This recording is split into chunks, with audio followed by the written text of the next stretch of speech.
Hello বন্ধুরা, কেমন আছো সবাই? নিশ্চয়ই ভালো আছো। আজকে একটা ছোট্ট নতুন ব্লগ নিয়ে চলে এসেছি।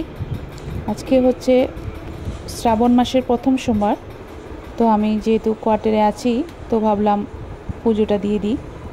তো সকাল সকাল সব রেডি করে নিচ্ছি, ঘরে পুজো দিয়ে দিলাম। এখন মন্দিরে যাবার জন্য সব থালা সাজাচ্ছি।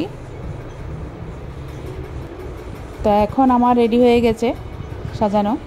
এখানে দুধ, ধূপকাঠি, মোমবাতি আর সব সাজানো প্রসাদ, সব ফল ফুল টুল নিয়ে নিয়েছি।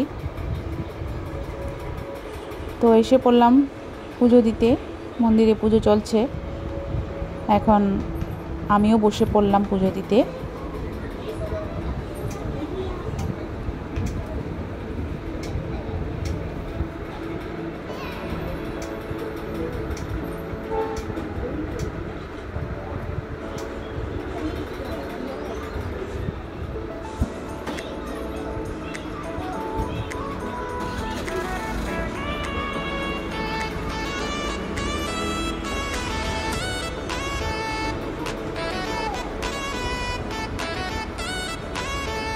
পুজোর যতটুকু সম্ভব আমি করতে করেছি।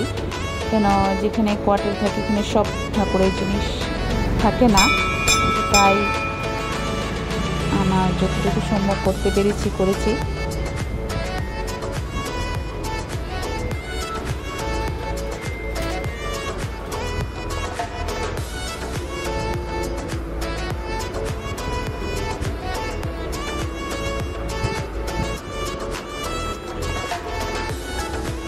তো এখানে পুজো দেওয়া শেষ হয়ে গেছে, পাশে মায়ের মন্দির রয়েছে, এখানেও প্রণাম করে নিলাম। তো এখন আজ আমাদের পুজো শেষ, আবার দেখা হবে। আজ আসি, টাটা।